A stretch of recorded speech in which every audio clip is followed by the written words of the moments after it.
마음에 하나님의 법이 있는 자. 예, 마음에 하나님의 법이 있는 자.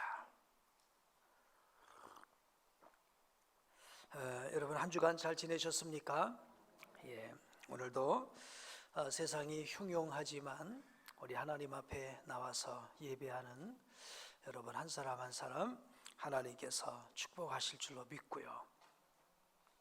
여러분 마음에 하나님의 법이 있어서 그 법으로 현실을 이기고 상황을 이기고 다 승리의 간증이 있는 우리 복된 성도가 되시길 축복합니다. 지난주 말씀의 제목이 온유한 자라고 그랬어요. 그렇죠? 온유한 자. 온유한 자는 어떤 사람입니까? 하나님을 기대하는 사람이라 그랬습니다. 어떤 하나님을 기대합니까? 우리 하나님께서 반드시 악인은 심판하시고 믿음의 사람은 반드시 축복으로 보상하신다는 그 사실을 믿음으로 기대하는 자. 아멘. 그러다 보니까 삶에 여유함이 있는 것입니다. 때로는 뭔가 세상에 불합리하게 돌아가는 것 같고 또 요즘처럼 이렇게 세상이 숭숭하다 할지라도 우리 하나님은 믿음의 사람을 반드시 지켜주실 것이라고 하는 든든함 때문에, 아멘, 여유로움 때문에 막 그렇게 일희일비하지 않습니다. 부하뇌동하지 않습니다.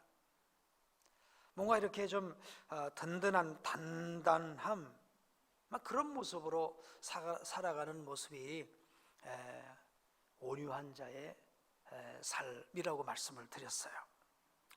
자, 그런데 여러분 지난 한 주간 이렇게 온유한 자로서 살아가셨나요? 네. 온유한 자로 살아가셨습니까? 예. 뭐 그러신 분도 계시겠고, 그렇게 살려고 하다 보니 오히려 더 화날 일이 더 많네요. 또 염려할 일이 더 많네요. 근심할 일이 더 많네요. 그런 분도 있을 거라고 생각이 됩니다. 아무튼 우리의 삶에 이런 하나님 주시는 온유, 하나님 주시는 넉넉함, 하나님 주시는 여유 있음, 아멘, 이런 것들이 우리 안에 이렇게 냄새처럼 향수처럼 풍겨날 수 있게 되기를 원합니다. 다윗은 그랬거든요. 내가 사망의 음침한 골짜기로 지날지라도 내가 해받을 것을 두려워하지 아니함은 주께서 나와 함께 하심이라. 주의 지팡이와 막대기가 나를 안위하시나이다. 그래서 여호와는 나의 목자시니 내가 부족함이 없으리로다. 그냥 편안해서 이런 거 한 거 아니거든요. 죽을 위험, 사망의 음침한 골짜기에서도 내가 두려워하지 않는다는 거예요. 뭔가 여유 있는 모습이에요. 누구를 의지하기 때문에? 하나님을 의지하기 때문에. 할렐루야. 오늘 이런 모습이 오늘 우리에게 있게 되길 축복합니다. 사실 오늘 우리 믿음의 사람들에게 저 세상 사람들이 기대하는 모습이 있습니다. 좀 우리와 다른 모습을 좀 원하고 있는 거예요. 그렇죠? 나를 두려워 떨고 있는데 왜 이렇게 태연하지? 나 이렇게 감정으로 그냥 안갚음을 해야 되는데 왜 이렇게 그냥 갚질 않지? 마치 다윗이 자기를 죽이려고 하는 그 사울, 어떻습니까? 사울이 보통 다윗을 죽이려고 합니까? 뭐 창을 던져 죽이려고 하죠. 단창을 던져서 죽이려고 하죠. 수천 명의 군대를 풀어서 죽이려고 하죠. 그럴 사울을 저 막다른 동굴에서 만납니다. 단 한 칼에 죽일 수 있는데 죽여야 하는데 죽이지를 않아요. 누가 심판하실 걸 믿고? 하나님이 심판하실 걸 믿고. 그런 모습이 다윗이 보여주고 있는 여유 있는 모습, 그리고 이 온유한 모습이 아닌가요? 저 세상에 믿지 않는 사람들이 오늘 우리에게서 그런 모습 보기를 원할 줄로 믿습니다. 내 안에 하나님에 대한 단단한 믿음이 있을 때 생겨나는 여유로움. 할렐루야.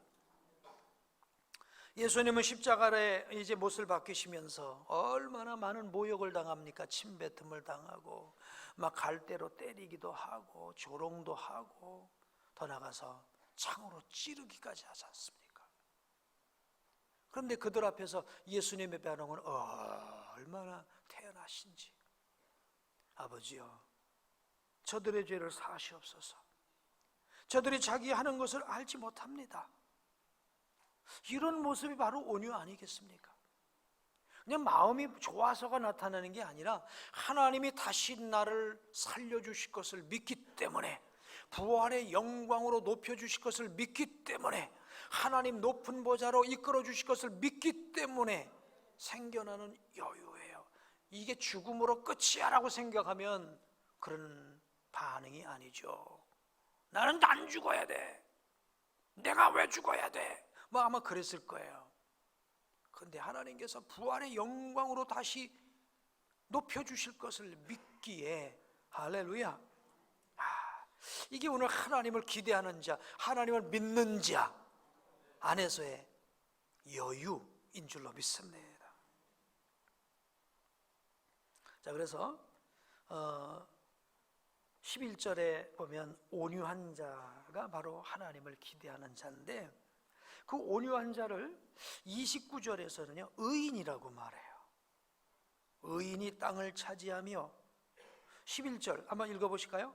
그러나 온유한 자들은 땅을 차지하며, 의인이 땅을 차지하며. 온유한 자가 곧 어떤 사람입니까? 의인이에요. 30절, 의인의 입은 지혜로우며 그의 혀는 정의를 말하며. 31절 다 같이 읽으실까요? 시작. 그의 마음에는 하나님의 법이 있으니 그의 걸음은 실족함이 없으리로다. 그러니까 온유한 자가 의인이고요, 의인이 누구냐? 그 마음에 하나님의 법이 있는 자. 아멘. 그 마음에 하나님의 법이 있는 자. 저는 누가 이제 누구를 소개할 때에 저분은, 저 사람은 그 마음에 하나님의 법이 있는 사람입니다 라고 이렇게 소개할 수 있다고 한다면, 그런 소개를 받을 수 있다고 한다면 아마 그 소개 가운데 최고의 찬사라고 믿습니다. 그가 뭐 대통령이었습니다, 뭐 중요하지 않아요. 그가 무슨 뭐 장관이었습니다, 아닙니다. 그것보다 최고의 찬사는 그 마음에 하나님의 법이 있는 사람입니다. 아멘. 이런 소개가 되어질 수 있다면 얼마나 영광스러울까요? 우리 한번 옆에 있는 분은 어떠실까요? 그 마음에 하나님의 법이 있으신 분이실까요? 자, 그런 마음을 가지고 옆 사람을 한번 잠만 살짝 째려보지 마시고 그냥 정중하게 보시기 바랍니다. 정말 그 마음에 하나님의 법이 있는 사람일까? 저는 이렇게 그 마음에 하나님의 법이 있는 사람이라고 영광스럽게 소개할 수 있는 한 사람을 말할 수 있다면 그 사람이 바로 오늘 다윗이 아닐까 싶어요. 다윗. 그런 마음에 하나님의 법이 있어 여호와의 율법을 즐거워하며 주야로 그 말씀을 묵상하고, 하나님의 법이 있어 하나님 말씀 지키는 게 행복하고, 하나님 말씀 지키는 게 내 재산이고, 하나님의 법을 지키는 것이 든든함이고, 하나님의 법을 지키는 것이 하나님 앞에 내놓을 내 경력사항이고 이력서고.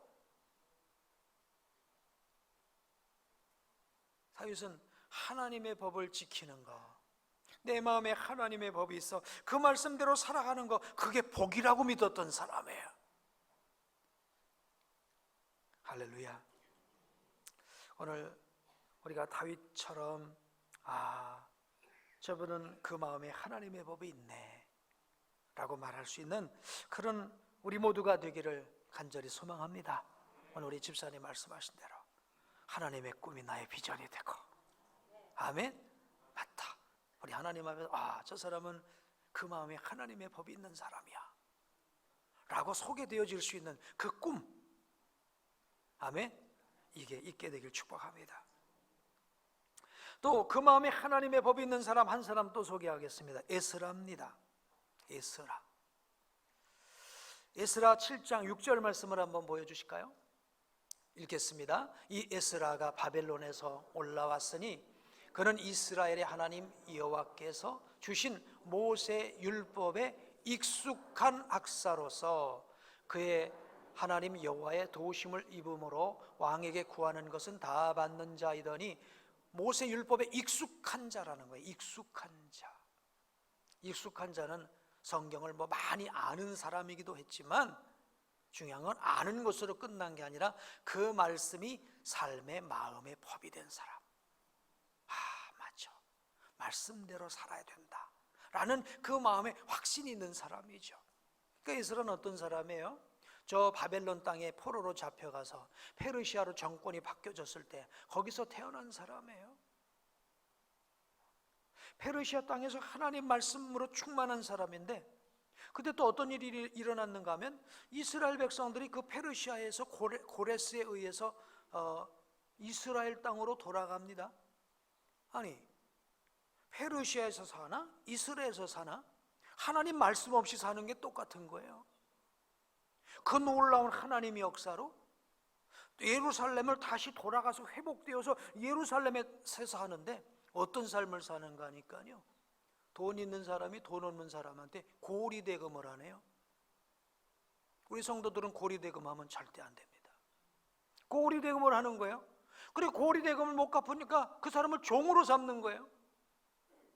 그러니 지금 예루살렘에 왔는데 말씀이 있는 거예요, 없는 거예요? 날마다 성경 읽으면 뭐예요? 말씀이 없는 거예요. 그렇구나, 내가 돌아가야 되겠구나, 이 백성을 말씀으로 회복시켜야 되겠다. 그래서 다시 학사 에스라가 돌아와서 이스라엘 이 백성들을 다시 말씀으로 회복시키는 일을 하지 않습니까? 왜? 그 마음에 하나님의 말씀이 법이 되었기 때문에. 그래서 에스라 7장 10절은 이렇게도 말씀하고 있습니다. 읽어보실까요? 에스라가 여호와의 율법을 연구하여 준행하며 율례와 규례를 이스라엘에게 가르치기로 결심하였더니 마음이 법이 되었다는 거예요. 맞아, 내 백성은 하나님 말씀을 가르쳐야 돼. 그들이 내 말씀, 하나님 말씀대로 사는 게 복이야. 하나님 말씀대로 살지 않아서 하나님이 토하여 내쳐버렸는데 다시 회복시켜 주셨으니 이제는 하나님 말씀대로 살아야 돼. 아멘. 아주 그냥 굳은 그 마음이 있었던 것이죠. 그런 에스라는요, 12절 13절 보실까요? 모든 왕의 왕 아닥사스다는 하늘의 하나님의 율법의 완전한 학자 겸 제사장 에스라에게 조서를 내리노니, 우리나라에 있는 이스라엘 백성과 그들 제사장들과 레위 사람들 중에 예루살렘으로 올라갈 뜻이 있는 자는 누구든지 너와 함께 갈지어다. 에스라를 중심으로 그런 뜻이 있는 사람은, 마음에 하나님의 법이 있는 사람들은 올라가라는 거예요. 그래서 그 하나님 나라를 회복하라는 거예요. 오늘 이 자리에 있는 저와 여러분 안에, 우리 마음 안에 하나님의 법이 있어서, 아멘, 맞다, 이 나라는 말씀으로 살리는 것이다. 경제로 살리는 게 아니에요. 정치로 살리는 게 아니에요. 이 나라는 하나님의 말씀으로 살리는 것인 줄로 믿습니다.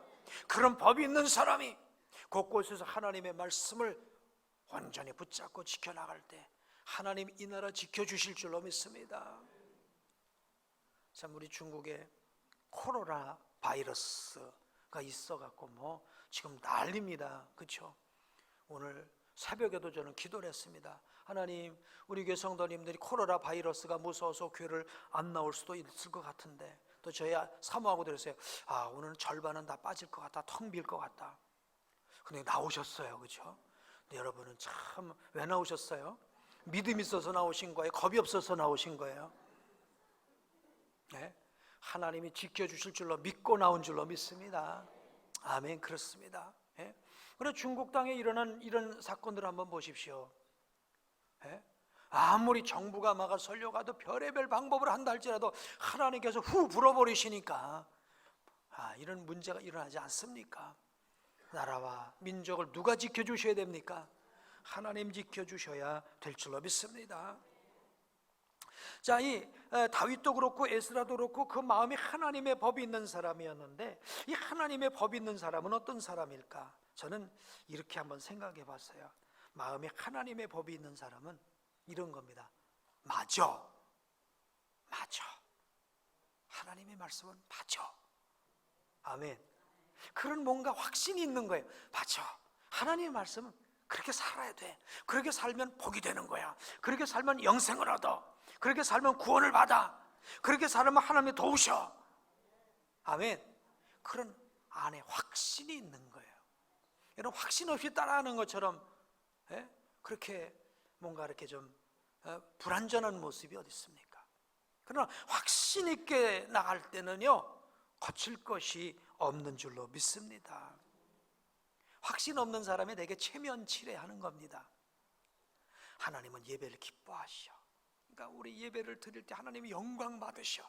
하나님이 예배를 통해 영광 받으시는 확신이 있기 때문에 어쩌든지 예배를 한 번이라도 더 드리려고 하는 그 마음이 있어서 예배를 드리는 사람과, 이것이 체면이 되고 이게 그냥 어떻게든지 한번 빠져볼까 하다가 어쩔 수 없어서 드리는 예배하고는 이게 틀리잖아요. 그죠? 틀리잖아요. 여러분, 하나님은 우리를 통해 찬양받길 원하시는 줄로 믿습니다. 예배받기를 원하시는 줄로 믿습니다. 그래서 예배를 즐거움으로, 맞아, 하나님은 예배를 받으시는구나, 하나님 예배를 받으시는구나, 그래서 내가 하나님의 예배를 드려야지, 이 확신 때문에 드려지는 예배는요, 누구도 막을 수가 없는 것입니다. 콜레라 바이러스도 막을 수가 없는 것입니다. 어떤 것도 막을 수가 없어요. 마음에 하나님의 법이 있다는 것은요, 그 말씀을 지키는 게 즐거운 거예요. 아멘. 맞아, 재밌어, 즐거운 것입니다. 그잖아요. 우리가 성경 말씀을 이거 안 지키면 죽는다, 그래서 지키면 얼마나 힘듭니까? 그렇죠? 오늘 뭐 예를 들어 교회를 나오시는데 오늘 교회 안 나오면 손해볼 것 같아서 교회 나오셨다면 교회 나오는 게 얼마나 짜증나는 일입니까? 그러나 하나님 앞에 예배하는 것이 즐거움입니다. 감사합니다. 행복입니다. 그런 마음이 있어서 드리는 그래서 지키는 이 순종, 그래서 지켜지는 하나님의 말씀, 이게 바로 내 마음에 하나님의 법이 있는 모습인 것이죠. 오늘 우리의 신앙생활이 되게 되길 축복합니다. 또 하나님의 말씀이 내 안에 법이 됐다라고 하는 모습은 뭐 이런 모습일 수도 있는 것 같아요. 그래, 지켜보니 맞더라. 지켜보니 사실이더라. 지켜보니 사실이더라. 어떤 때는 의심도 하지 않습니까? 정말 그럴까? 정말 그럴까? 하나님이 갚아주실까? 하나님은 정말 복 주시나? 그런 게 있지 않습니까? 그런데 그들은 믿음으로 살아보니까 역시 하나님 그 믿음대로 하시네, 말씀대로 하시네. 이 시편 37편은 어떤 시편이라고 그랬죠? 다윗이 일생을 거반 다 살고 인생 후반부에서 지나온 자기 생애를 되돌아보면서 과연 하나님이 나에게 어떻게 역사하셨는지, 하나님의 말씀은 과연 나에게 어떤 말씀이었는지를 이제 돌아보면서 백성들에게 교훈하는 시라고 그랬어요. 그러니까 평생을 자기 삶을 되돌아보면서 자기 인생을 보니까 하나님은 정답이에요. 하나님의 말씀은 정답이에요. 하나님 말씀대로 되셨어요. 하나님의 말씀은 시건치 않으세요. 그렇게 사울이 자기를 죽이려고 했는데 자기는 말씀을 의지하고 죽일 기회를 이제 뒤로 하나님께로 미루잖아요. 누가 심판하세요? 하나님이 심판하세요. 압살롬이 자기를 반역해서 그 악한 일을 하는데요, 결국 누가 압살롬을 심판하십니까? 하나님이 심판하세요. 믿음의 사람, 말씀의 사람을 하나님이 들어쓰시고 보호하시고 지켜주신다는 것을 누가 경험합니까? 지금 자신이 경험한 거예요. 그래서 맞아, 하나님 말씀은 맞아, 하나님 말씀은 맞아. 하나님의 말씀이 마음의 법으로 다 자리 잡은 거예요. 맞아. 말씀을 지키는 게 복이야. 말씀 지키는 게 행복이야. 말씀대로 사는 게 영생이야. 그런 확정이 이루어진 사람이 하나님의 말씀이 마음의 법으로 자리 잡은 사람이라고 믿습니다. 이런 결단, 이런 확정이 오늘 저와 여러분에게 있게 되길 주의 이름으로 축복합니다. 내 마음이 확정되었사오니, 이런 찬양 있잖아요. 내 마음이 확정되었사오니, 내가 새벽을 깨우리로다. 내 마음이 확정되었사오니 하나님의 말씀이 내 마음의 법이 되리로다. 억지로 끌려다니는 신앙생활 얼마나 힘들어요. 그런 내 마음이 확정되었으니요, 이거를 비바람도 막을 수가 없고요, 콜레라 바이러스도 막을 수가 없고요, 그 어떤 것도 막을 수가 없는 거예요.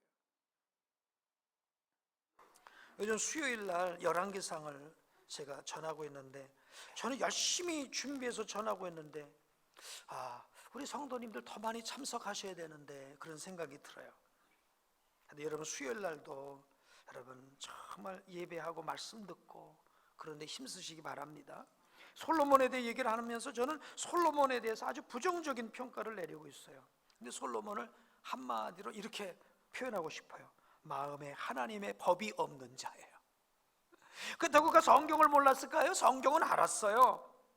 근데 하나님의 법을 사랑하지 않았어요. 그러니까 어떻게든지 죄만 안 되면 안 지키는 거예요. 벌만 안 받으면 안 지키려는 마음이에요. 여러분 이런 거 있잖아요. 그냥 하나부터 열까지도 지켜야지 하는 이 마음과, 요 정도까지는 안 죽겠지, 요 정도까지는 안 맞겠지, 요 정도까지는 피 안 보겠지, 그런 선에서 지키려고 하는 거 있잖아요. 근데 그런 솔로몬의 모습을 보다 보니까 마치 운전할 때 속도를 지키는데 어디서만 지키죠? 그렇죠. 감시 카메라 앞에서만 지켜요? 저하고 여러분은 똑같아요? 저도 그러고 생각해 보니까 부끄럽더라고요. 감시 카메라 앞에서는 지키는데 뭐 때문에 지켜요? 벌금 낼까봐, 벌점 맞을까봐 지키잖아요. 나머지는 규정 속도로 가야 되는데 안 가요. 또 우리나라는요, 그 카메라 없는 데서도 규정 속도로 가면요, 저희 사모가 옛날에 처음에 규정 속도로 가니까요, 이 트럭에서 어떤 사람이 물병을 하고 그냥 물병을 던지고 앞으로 가더래요. 그래서 나는 규정 속도 지키고 갔는데. 세상이 좀 그러네요. 어쩌든 그래서 그런지 몰라도 카메라 앞에서만 규정 속도 지켜. 어쩌면 그 모습이 마음에 법이 없는 거. 뭐 때문에 카메라를 만들어 갖고 여기서 밝게 만들어? 이런 마음으로 지키는 게 그런 거예요. 그러니까 마음에 법이 없는 거예요. 근데 만약 마음에 법이 있다면 어떤 반응일까요? 참 고맙다. 처음부터 그냥 규정 속도를 지키고 가겠죠. 오늘 우리가 하나님의 말씀을 정말 마음의 법이 있어서 그걸 지키는 사람은 즐거움으로, 감사함으로 지키는 것이 행복해서, 지키는 것이 감사해서 그렇지 않을까요? 그런 모습이 오늘 성경의 한 구절에 있습니다. 시편 119편 161절부터 167절까지인데요, 제가 한번 읽겠습니다. 고관들이 거짓으로 나를 핍박하오나 나의 마음은 주의 말씀만 경외합니다. 많은 사람이 탈취물을 얻은 것처럼 나는 주의 말씀을 즐거워하나이다. 1억 복권으로 1억 당첨된 것보다 더 좋은 게 뭐예요? 내가 주의 말씀을 지키는 거, 그걸 즐거워한다는 거예요. 나는 거짓을 미워하며 싫어하며 주의 율법을 사랑합니다. 주의 의로운 규례들로 말미암아 내가 하루에 7번씩 주를 찬양합니다. 하나님, 저에게 이렇게 하지 말라는 율법을 주셔서 하나님 찬양합니다. 7번씩이나요. 주의 법을 사랑하는 자에게는 큰 평안이 있으니 그들에게는 장애물이 없을 줄로 믿습니다. 여호와여, 내가 주의 구원을 바라며 주의 계명들을 행하였습니다. 이게 내가 자랑입니다. 내 영혼이 주의 증거들을 지켰사오니 내가 이를 지극히 사랑합니다. 아마 이 시편 기자의 이력서는, 하나님, 제가 주 앞에 내려놓을 이력서는 평생 주의 말씀을 사랑하고 그 말씀을 따라서 산 겁니다. 그게 하나님 앞에 내려놓을 이력서였겠죠. 그렇죠. 사실 따지고 보면 그렇잖아요. 하나님 앞에 무슨 이력서 가운데 무슨 뭐 위원장, 무슨 뭐 총장, 아니면 무슨 장, 무슨 뭐 의원, 이게 무슨 의미가 있어요? 하나님 앞에 그게 무슨 의미가 있는 거예요?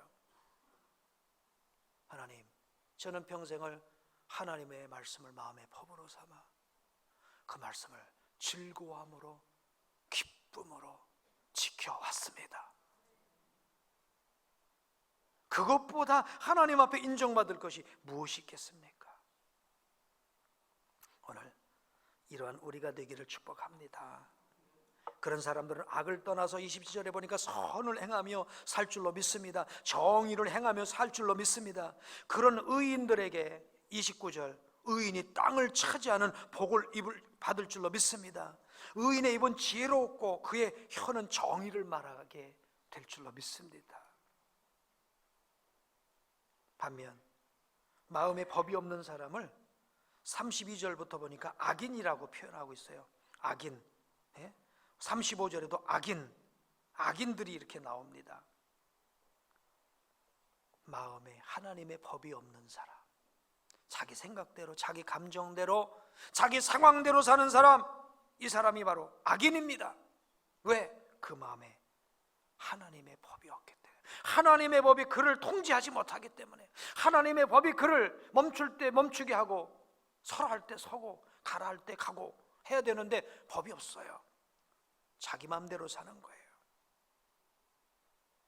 이 악인은요, 32절에 보니까 의인을 엿보아 살해할 기회를 찾는다는 거예요. 이건 지금 다윗과 사울과의 관계를 통해서 우리가 상상해 볼 수 있어요. 사울은 어찌하든지 악인이 의인을 엿보아 살해할 기회를 찾는데, 마치 저 사자가 숲속에 숨어 있다가 지나가는 동물을 포획하려고, 잡으려고 하는 것처럼 말이죠. 화살을 지금 시위를 당겨놓고 지나가기만 기다리고 있는 것처럼, 방아쇠에다가 이렇게 손을 갖다 얹어놓고 그냥 발사만 하려고 하는 것처럼 다윗을 죽이려고 하는데, 그게 악인이에요. 그런데 보니까 35절 볼까요? 다 같이 읽어보실까요? 33절 볼까요? 여호와는 그를 악인의 손에 버려두지 아니하시고 재판 때에도 정죄하지 아니하시리로다. 34절, 여호와를 바라고 그의 도를 지키라. 그리하면 내가 땅을 차지하게 하실 것이라. 악인이 끊어질 때에 내가 똑똑히 보리로다. 사울 죽는 거 봤잖아요. 압살롬 망하는 거 봤잖아요. 그렇죠? 저는 오늘 이 말씀을 개인적인 관계를 떠나서 이런 그 교계에 이루어지는 일을 통해서 좀 말하고 싶어요. 요즘 신천지나 하나님의 교회가 사실은 오늘 여기에 악인이 의인을 엿보아 살해할 기회를 찾는 것처럼요, 신천지나 이제 하나님의 교회가 얼마나 교회들을 음해하고 공격하고 정죄하고 막 이러면서 이런 악한 일을 행하는지 몰라요. 전혀 성경과 어긋난 사교 집단이죠. 걱정하지 마세요. 저는요, 솔직히 신천지 이렇게 두려워하지 않습니다. 물론 저희 교회에서도 한 몇 년 사이에 제가 알기로는 한 두세 분 정도 신천지에 미혹돼서 넘어간 분이 있는 걸 알아요. 참 그렇게 됐다는 것 때문에 너무 안타깝고요, 속으로 속상하기도 하고요, 뭐 그런 마음도 있죠. 하지만 진리가 승리할 줄로 믿습니다. 제가 이런 예를 들고 싶습니다. 여기면 이제 젊은 사람들은 잘 모를 겁니다. 1970년대, 80년대 초반만 해도요, 우리나라요, 통일교 대단했습니다. 지금 통일교가 어떻지 우리나라요? 지리멸멸이에요. 제가 80년 초반에 이렇게 외국에 나가 있었어요. 외국에 가서요, 코리아를 얘기하면 한국을 몰라요. 근데 문 하면 알아요. 문이 누군 줄 아세요? 그러니까 문 하니까 저 문이래요. 달도 문이라고 그러잖아요. 문. 그 문하고 이 문이 있대요. 문. 우리 세계에는 두 문이 있대요. 하늘에 있는 문이 있고 한국에 있는 문이 있다는 거예요. 그 문이 누구예요? 문선명이에요. 1970년대 80년대 전 세계 위대한이 아니죠. 대단하게 이름을 뻗친 이름이 문선명이에요. 문선명. 1만 명씩 합동 결혼을 하고요, 막 일본에서 세계에서 와갖고요, 통일교회 핵심 교리가 뭐예요? 피가름 교리 아닙니까? 그러니까 통일교는 혼음교예요. 혼음교. 교리의 끝을 가보면 혼음이 되는 거예요. 그런데 어떤 그런 사이비 교리를 내세웠음에도 불구하고 얼마나 그게 당시에 횡행하는, 한국교회 통일교회 때문에 무너질 것 같으네. 아니에요. 아무리 지금 신천지와 안상홍 증인회가 있어도요, 이거 과거에 있었던 다 이단들입니다. 2000년 전에 있었던 이름만 바꾼 거예요. 틀만 바꾼 거예요. 틀만 바꾼 거예요. 사실 이 신천지 같은 경우는요, 얼마 전에 영생교와 같은 교리가 거의 비슷한 거예요. 영생교가 무너지고 나니까 또 이게 신천지로 또 다른 이름으로 앞으로 계속 바꿔서 새로운 이단들은 계속 생겨날 겁니다. 시대가 가면요. 걱정할 거 없어요. 우리 생명의 복음은 어떻습니까? 화용을 시켜도요, 사자의 밥이 돼도요, 저 토굴 속에 감옥, 이제 암굴 속에 가둬두어도요, 진리는 망하지 않는 줄로 믿습니다. 지금까지 진리는 살아서 역사하신 줄로 믿습니다. 아멘. 그러니 하나님의 법이 없는 그런 악인들이 세상에서 횡행하고 날뛴다 할지라도 하나님은 사셔서 그 법 안에 있는 사람, 믿음 안에 있는 사람 반드시 지켜주실 줄로 믿습니다. 35절 보실까요?